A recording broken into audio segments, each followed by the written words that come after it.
Hey, this is David J. Neff, and today I'm interviewing Stormwood, who's a freelancer for film and video and editing here in Austin, Texas. And we're going to talk about what it takes for nonprofits to get into film and video. So, hey, Storm, how you doing? How's it going, everybody? So just a couple questions today. If a nonprofit has no film experience at all, they're just looking into getting into it and things like that, what would be kind of your first level advice? Do they go out and buy a bunch of equipment? I mean, what should they do? How should they start? I would really start by figuring out what you're trying to accomplish, and you don't have to start really big.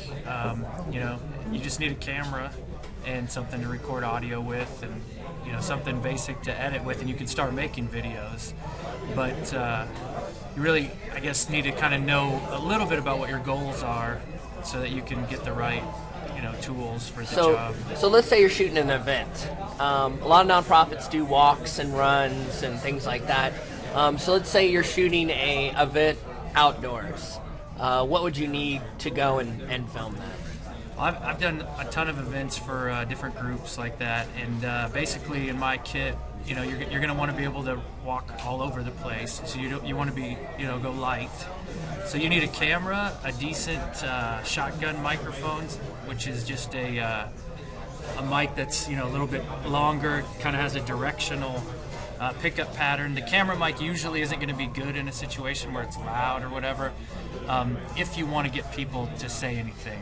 And so basically you need some lightweight pair of headphones. It can be the kind that come with your iPod, a basic kind of video camera that can have a mic plugged into it. And then if you have a lightweight tripod, that would be helpful, but you don't have to have that, and that would be all you would need. So let's say that you're doing something super basic. Let's say you just have a volunteer in the office for your nonprofit, and they've done an awesome job fundraising, and you want them to share their story, or they have a personal story about why they volunteer for your nonprofit. I mean, do you need a $4,000 camera to shoot that, or could you use a $100 camera at Target? I mean, what's kind of your opinion on that? I mean, if this is just something that's gonna be distributed on the internet or whatever, and you want to have that feel, right now you're just using one of these little flip video cameras. Flip Ultra? Which one is this? Yeah, the Flip Ultra. And so that might be the right tool. Otherwise, just a simple camcorder might be right. Now you can get those for $200 or $300. And if you're going to do more intense corporate stuff, you might want to, get more professional tools. But just there's a lot of choices. And a lot of good choices. Yeah, definitely. Now, let's say we've got video on the camera, we've gone out and bought a flip or anything else like that.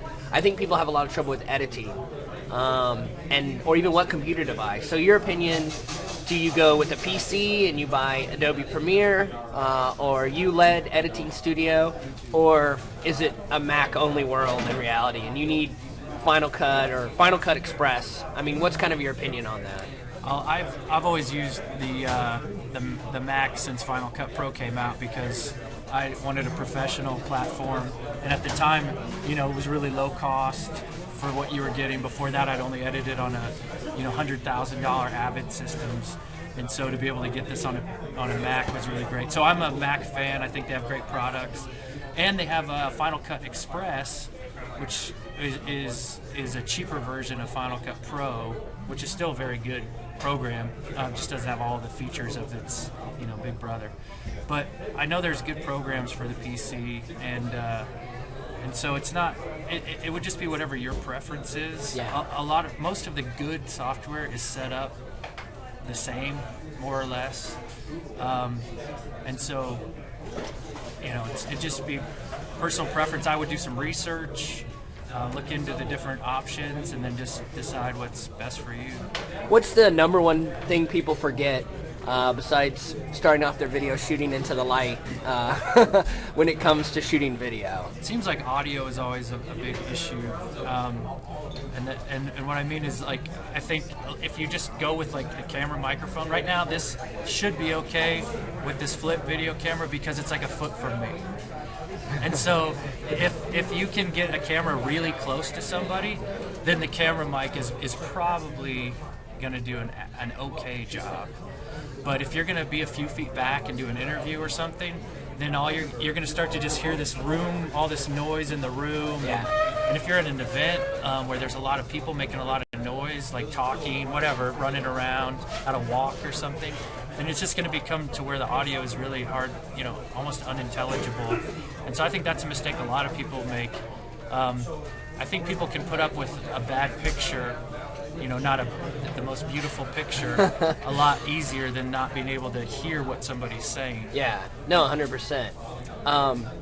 So to kind of wrap it all up, if you were to, if people have questions or comments or anything, can you give me your Twitter and your email so people can reach out, and are you okay with them asking questions and stuff like that? Sure. Right now you can reach me on Twitter. It's just Storm, Storme. So that's my name on Twitter.